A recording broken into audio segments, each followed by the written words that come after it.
What is the latest with Carlos Correa, and why does it appear as though his agent, Scott Boras, is giving more leeway to the Mets than he did to the Giants?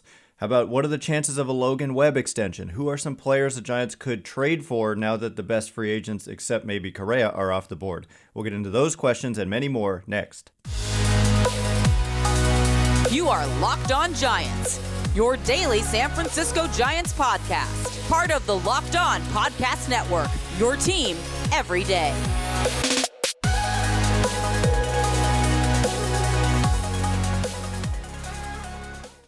Hello and welcome to Locked On Giants, part of the Locked On Podcast Network, where it's your team every day. My name is Ben Kaspick, and on this show we provide episodes actually 3 days a week for now, talking about the San Francisco Giants in a way that's data-driven and rational, but also simple, passionate, and accessible to all. I'm a former contributor for the baseball statistics and analysis websites Beyond the Box Score and Rotographs. I've been podcasting about these Giants since 2015, and I'm a lifelong fan. Thank you for making Locked On Giants your first listen every day. We're free and available wherever you get podcasts. And coming up on today's show, a mailbag edition of the show. Thank you so much for flooding my inbox with questions. We're just going to jump right in. The first couple of questions are about Correa. KM McConnell says, I'm fascinated with the Carlos Correa situation. Shouldn't Scott Boras be to the point of leveraging other teams against the Mets by now? It seems like the longer they focus only on the Mets, the more other teams are making moves, creating less competition for the Mets if they nix the deal.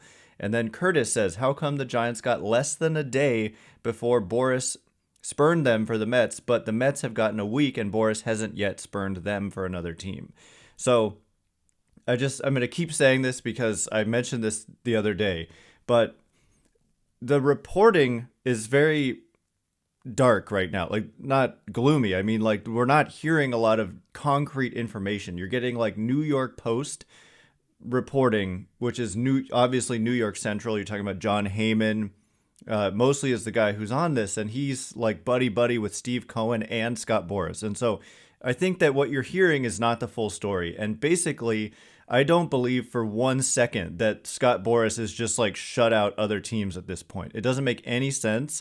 If we've described this before, but basically the Mets and Correa had an agreement for 12 years, $315 million. Now, that was the agreement. And so it was pending a physical. He had his physical last Thursday, and they still don't have a deal. And so Boras is going to do, and probably almost certainly has done, exactly what he did with the Giants, which is to say, you either need to honor that agreement or I need to talk to other teams. That's what he did to the Giants. That's what he gave them a day to do.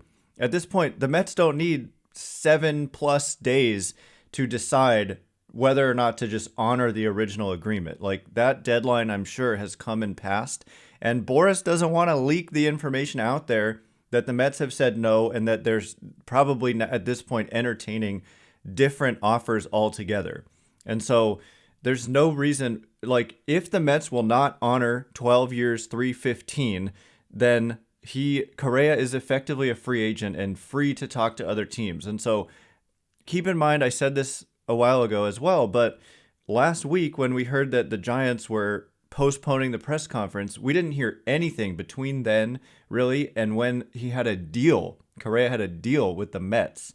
And so just like then, there wasn't any reporting that, they've opened it up to other teams and that would have gone public. That didn't happen. And now it's the same kind of deal to me, that the Mets have probably said, just like the Giants did, they won't honor the agreement.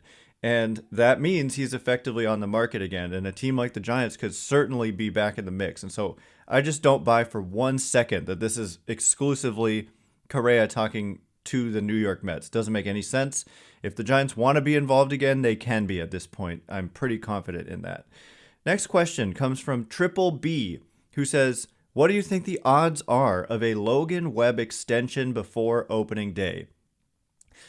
I think they're significant. Like, I want to say 25 to 33%. I think that the team is motivated to do this. We believed it just made sense from a timing perspective. And then we had the verification, Alex Pavlovich reporting, about a month ago, that the Giants were, in fact, interested in extending Logan Webb, and that those conversations had began, and that Logan Webb was was listening and that they were at that point trying to come up with a comparison for like another player. Because Logan Webb's situation is that this is his first year of arbitration eligibility. And once you get there, he's got 3 more years of team control.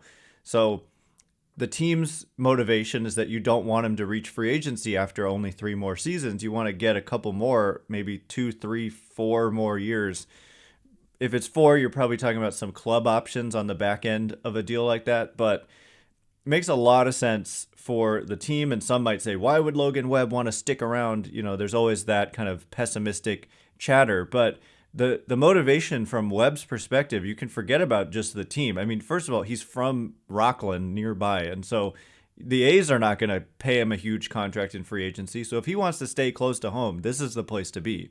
So I think that there's probably some motivation just for that reason alone. But then also it's financial, because as it goes when you're arbitration eligible is that you go year to year. And so yes, he's going to probably make around $5 million this upcoming season, finally making more than the league minimum salary. But if you agree to an extension, you're probably getting $50 to $75 million guaranteed. And so, you could have an injury, your performance could fall off, both could happen, and you may never get that big payday. Whereas if you agree to an extension now, you're guaranteeing yourself tens of millions of dollars and generational type wealth. And so that's the motivation for the player, and the team, like I already mentioned, just wants to, prevent you from reaching free agency in only 3 years. And so I think the odds are pretty reasonable and somewhat high. I don't know, 33%, 30%, that's what I'll go with, 30%. But maybe it's higher. We don't know. Anyway, next question comes from Curtis, who says, do you think the Giants organization will give young players extended looks at the majors this year? Thinking of Harrison, Schmidt, VR, etc., rather than a few platoon at-bats before sending them down. I want to watch the young guys play. So, yes. The answer is yes. And I understand the frustration. Like, the first player who comes to mind here is like Heliot Ramos, Sean Jelly, I guess. But the reason that those looks were not extended had more to do, to me, to the fact that they weren't as optimistic about those players performing well. And if you look at Heliot Ramos's performance in the minor leagues, he was not good in AAA. And so there's not a ton of reason for them to be optimistic. Like, let's just stick him in the major leagues and he's going to perform. You're also talking about guys that they project as platoon players versus not. And part of it is defense. You got a guy like Casey Schmidt, who's a plus defender at third. Look, David VR, he wasn't really platooned down the stretch. They did play him almost every day. They're not just going to platoon everybody. They're going to platoon the guys that they like. Evaluation, I think, has gotten better almost to a fault in a viewer's perspective, because I think they have a pretty good idea how these guys are going to perform against righties, how they're going to perform against lefties. So instead of like throwing them into the fire and just finding out for yourself, they're just not exposing them against same-handed pitching. But, Kyle Harrison, he's not just going to get like 1 inning and then get sent down. Sean Jelly just doesn't have that same kind of upside as a Kyle Harrison. I think they're going to want to protect him. They're not just going to have him throw 200 innings next year. But at the same time, when the prospects are good enough and they believe in them enough, you're going to see them play. It's just that, Heliot Ramos, they didn't believe in him, to be frank. Like, they didn't believe that they were going to get much out of him unless they just stuck him in there against a left-handed pitcher, essentially. So, but VR, look back. I think he didn't always start against righties, but they did give him a pretty extended look there, and he played a lot in the last month of the year. And so, yeah, I think that a lot of the guys you mentioned will get significant playing time in 2023. So coming up in just a minute, the infield defense. Defense was obviously a huge problem for the Giants in 2022. They really haven't done anything at all on the infield this offseason. And so what are they going to do about that? The defense is still looking suspect. We'll get into it in just a minute. But before we do, this episode is brought to you by NHTSA. You're hanging out with some friends and putting back a few drinks. A few becomes a few too many. As the evening comes to an end and people start to head out, you think of calling for a ride, but nah, you live nearby. You can make it home okay. It's no big deal, right? What are the odds you'll get pulled over anyway? Even so, what's the worst that could happen? Your insurance goes up, you lose your license, you lose your job, you total your car. What about if you kill someone? Everyone knows the risks of driving drunk. The results are often tragic and deadly. However, that doesn't stop everyone from getting behind the wheel while under the influence. That's why police officers are out there right now looking for impaired drivers on our roads to save lives. So if you think you're okay to drive after a few drinks, please think again. Play it safe and plan ahead to get a ride. It only takes one mistake to change your life or someone else's forever. Drive sober or get pulled over. All right. As promised, we are going to continue running through these questions. The next one coming from Eric, who says, are they ever going to improve the infield defense? It's very suspect. And it's a little bit, it is suspect, especially on the corners, because right now projected at third base and first base is some kind of combination of David Villar, Wilmer Flores, J.D. Davis, Lamont Wade Jr. Obviously Wade Jr. is not going to play third, but those corner spots are not necessarily something strong defensively. And up the middle, it's a little bit more like, I'm not totally sure what you're going to get out of Brandon Crawford and Thairo Estrada. There's one camp that says Estrada was horrible defensively, and that's the camp that's looking at defensive runs saved.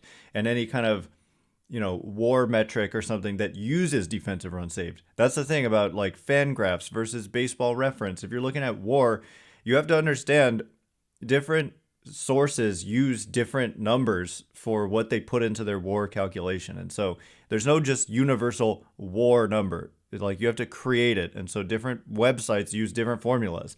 And I think it's Baseball Reference that uses defensive runs saved. And Fangraphs uses ultimate zone rating. And so for Estrada, if you look at, I don't look much at Baseball Reference, honestly. I think Fangraphs is superior. I used to be all gung-ho on Baseball Reference. Anyway, but Estrada, only by defensive runs saved did he rate as a poor defender last year. If you look at UZR and even outs above average, he was fine. And then if you look at previous seasons for Estrada, he's been fine. And if you look at, even at shortstop, the numbers say he's been better than he's been at second base, which doesn't really make sense. And so I think it's kind of a small sample blip for Estrada and more of an issue where he kind of got the glove on the ball, but it just kind of clanged off of his glove versus like a range issue. He also doesn't have a strong throwing arm, so shortstop may not be a great position for him. So in conclusion, and Brandon Crawford has been kind of up and down as his career has gone into his mid 30s at this point. I think that they need another player capable of playing shortstop because right now it's Crawford and Estrada. And also they don't really have a lefty infielder except Crawford, who could, middle infielder or third baseman. It's all right-handed players except for Crawford. And so, yeah, I think that they need to make some moves in the infield, whether it's a free agent or whether it's a trade. They're going to have to do something. They did DFA Tommy La Stella. Some of you may be hearing this, so the reaction is like overwhelmingly positive to this news. I'm just like, okay, whatever. He didn't obviously perform well, and he certainly wasn't someone to get excited about defensively at these positions I'm talking about because his mobility was just compromised after these dual Achilles surgeries. But yeah, they need to make some moves, ideally like a left-handed hitting middle infielder who's good defensively. Joey Wendell is someone I liked last deadline, and he's still out there on the Marlins, so I think there's another question about him later, but there's work to do. Related question comes from SD Craig, who says, could we get Ha-Sung Kim from the Padres? 3 infield positions makes him very likable, and he is quite good. So Ha-Sung Kim, in a lot of ways, is actually a great fit for the Giants because he does play a very good defensive infield. And 3 positions, I'm wondering, does he play third? I kind of thought of him as just a guy who's played short and second. But as I scroll through his defense, yeah, he has played third base as well.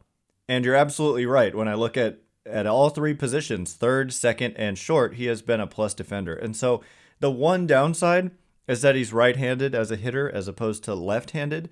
To me, I think that, you've got Thairo Estrada who can kind of bounce around second, short, and third and is right-handed. And also if you look at Ha-Seong Kim's platoon splits, like Estrada, he's like strong against lefties and maybe okay against righties. Maybe a little worse than Estrada at the plate, but better defensively, much better. Kim, I just really like him a lot. But, I mean, yeah, if you're thinking Brandon Crawford is going to need to be platooned, then Ha-Seong Kim would be like the perfect platoon partner for Brandon Crawford. So he's just a quality player, and they should definitely be interested. And he comes with a few more years of team control. And so another question later on, not sure we're going to get to it because like I said, there was like 100+ questions, was what do the Giants do at shortstop starting in 2024? Because Brandon Crawford is going to be pretty old and a free agent again. And there aren't a lot of shortstop options on the market next year in terms of impact players. And then the prospects they have, people think Marco Luciano is going to have to move off of shortstop, for example. So it's not totally obvious what the future is at this position, or they at least don't really have their bases covered right now. And for Ha-Seong Kim, he's under team control for 23, for 24, and there's a mutual option for 2025. And so he would certainly be a quality player to pick up. And the reports are that the Padres are willing to move Ha-Seong Kim or Trent Grisham. All right, the next question comes from Jamie, who says, what are the comps for Kyle Harrison? Curious who he compares to in terms of current or past major league pitchers. And look, a lot of people say this, and I'm no different. I don't love making comps for young guys, especially when we're talking about some of the names I'm going to mention here. But just in terms of like what to dream on, I guess, and realistically what the stuff kind of profiles as, he reminds me a lot of Carlos Rodon in the just left-handed power fastball, power slider, strikeout ability. We're not talking about a finesse Kirk Reeder here. We're talking about power stuff, strikeout stuff, led the minor leagues in strikeout rate in 2022. And his arm slot is lower than Carlos Rodon. And so maybe Chris Sale. I know I don't love just throwing out these types of names, but if you're talking about just what does it look like at this point, those are some of the names that come to mind. Just lefties with power stuff that are primarily fastball slider pitchers. And so some kind of hybrid between Chris Sale and Carlos Rodon is where I'm going here, but I'm not guaranteeing you he's going to perform at that level. But if we're just kind of dreaming on it and pointing out, he's not Kirk Reeder, he's not Ty Block, right? He's not even Madison Bumgarner, who wasn't a power pitcher either. It's more like the others I mentioned. So coming up in just a minute, what is the strength of this team? There's a question like, yes, there's a lot of questions, if healthy, blah, blah, blah, upside. But what is the strength of the 2023 San Francisco Giants as they stand right now? Do they even have a strength? So we'll get to that question in just a minute. But before we do, all right, as promised, we're gonna get to this question and a few others here. Mac says, a lot of talk about a disappointing offseason, lots of if, when healthy, upside, but what do you see as the current strength of the team? I don't think they're done yet, but what can Giants fans count on from the current team that will win games and be fun to watch? So thank you for this question, because it kind of got me thinking, and the gloomy answer is that they don't necessarily have one standout strength. I think the starting rotation, like depth, is a strength, but do fans tune in to watch starting rotation depth? I think what that means is that any single game that you tune into, you're probably going to get a solid starter who's not going to kill you, and that they could end up being good, like 7 deep. And then you've got potentially Kyle Harrison coming, who can bring you that type of upside we just mentioned. I also think that the new guys are intriguing. And so if you want like an exciting reason to watch the 2023 Giants, Michael Conforto and Mitch Haniger, the new outfielders, on the Giants both have legitimate upside. And so you're saying like not you don't want to hear about if when healthy upside, but they're healthy as far as we know. And so I mean both of them have 30 plus home run type of power. You've also got Jock Peterson who has that kind of power. So the middle of the lineup has the potential to have three guys who could, who are a threat to go deep at pretty much any time. I know Oracle Park is not the best place for hitting homers, and especially for left-handed hitters. So that middle of the order with some combination of Conforto and Haniger and Peterson should be pretty fearsome if they're on the field. And so, I don't know, they're not, the 27 Yankees or whatever, but I also don't think they're done. So as it stands now, I think the rotation depth, also the back end of the bullpen with Taylor Rogers and Camilo Doval has the potential to be one of the better kind of duos at the end of the game in the sport. And so, again, there's no real standout necessarily, but a lot of quality up and down the roster and some good additions, and I don't think they're done. So I wouldn't, if this is the finished product, I'll be more pessimistic about all that, but I think that they're going to continue to make some moves here. Next question comes from Richard, who says, how much money is the Giants' total salary for 2023 payroll tax purposes, including projected arbitration cases? One source says $208 million. Is that true? And I will tell you right now, yes, $208 million is exactly right. Whoever said that is correct. On Fangraphs using Roster Resource, you're able to see all of this, all of their guaranteed salaries, all of their projected arbitration salaries, even pre-arbitration estimates. We don't know how many players are going to be on the roster that are pre-arbitration eligible. Pre-arbitration players throughout the course of the year, and they owe all those guys the league minimum salary. They've got to pay Tommy La Stella. They owe the buyout on Evan Longoria, and so the AAV, basically $208.3 million is where they stand right now, as in terms of their luxury tax payroll. Also, keep in mind that this includes $16.5 million of estimated player benefits to be paid. So luxury tax payroll is calculated different than just kind of general payroll. But the luxury tax payroll is what is used to determine like whether or not you're passing these thresholds that once you pass, you begin to be taxed. And the first threshold is $233 million. And so the Giants are $25 million below that threshold. As far as I know, I don't think they've ever consistently passed the luxury tax threshold, the first one.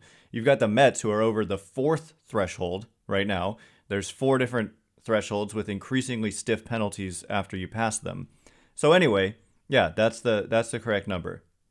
Next question comes from Political Theory, who says Carlos Correa signs elsewhere. You get to add one free agent and one player via trade that doesn't cost the Giants Luciano or Kyle Harrison. Who do you add and why? So the free agents, it's not necessarily a strong, it's definitely not a strong list at this moment in time. So I'll do that one second. I've made a list of potential trade candidates, and as I scroll through my list, if I get to add one, that's tough. Are you saying like I get to add any of the guys I want without giving up Harrison or Luciano? I think you're saying guys who wouldn't cost Luciano or Harrison, who do you want? It might be Rafael Devers simply because he's the most impact potential trade target out there. There are questions about what would it take to get Rafael Devers, and I frankly don't think it would take Luciano or Kyle Harrison to get Rafael Devers because he only has one year of team control remaining. I'm sure the Red Sox would want one of those players. They would be crazy to think that they could get both. I know some think that they could get both, but I disagree. Even Shohei Ohtani would not require both. The Giants just simply wouldn't give up both. I think for Ohtani, you might consider giving up one of them, probably Marco Luciano. But I don't know. There are some good guys. There's a lot of variation. You could get the rental player like a Rafael Devers. You could get longer term players like Dylan Carlson or Brian Reynolds, who's got a little less team control than Dylan Carlson. You've got some ace pitchers in Corbin Burns and Brandon Woodruff. You've got Willy Adames with a couple years of team control remaining. So there's a lot of options, but Rafael Devers would certainly kind of fix that third base question mark, and you try to extend him, and he's only 26 years old, I think. And so he would be a big splash for any team if he becomes available. And in terms of just the trade market, the free agent market and who else is out there, I'd probably lean towards a bullpen arm at this point because none of the rest of the players really stand out as impact players of any sort from the position player side. But the bullpen arms aren't so great either. Andrew Chafin is still out there, and he is coming off a pretty darn good season. I'll just go with him because if you look at the numbers for Andrew Chafin, I mean, this is without doing too much research into this question. Sorry, I meant to do more preparation for this specific question. But I don't know, Chafin, yeah, I mean, he had a pretty darn good year. He's another lefty, though, and I don't know how many lefties they really need in their pen with Taylor Rogers, and Scott Alexander is back, and Thomas Zapucki, I think they want to give a look to. So I wouldn't expect them to get Andrew Chafin, but I would scour through the rest of the bullpen arms and kind of circle back with you and let you know maybe the best right-handed reliever remaining. I would target that guy probably at this point in time, and the rest might have to come via trade. I mean, technically, Carlos Correa is a free agent. There's your answer right there. I'm getting Carlos Correa back with the Giants on some sort of new deal, given that there's something wrong with his ankle, but a deal that they like, given that fact. Anyway, that is all the time we have for today. Thanks again for making Locked On Giants your first listen today. Now make your second listen Locked On Sports Today. Peter Bukowski brings you the biggest stories from around the sports world in 20 minutes. Get the analysis and opinions before anyone else with our local and national experts and insiders. Locked On Sports Today podcast, available on YouTube and wherever you get your podcasts. Once again, my name is Ben Kaspick. Check me out on Twitter at Ben Kaspick, Kaspick.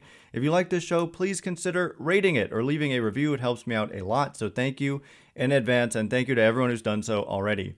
I cannot wait to be with you again next week. We're going to be doing more mailbag questions. As you know, I have a ton left over, so we'll be back with that next week. Thanks again for listening. You are now Locked On Giants.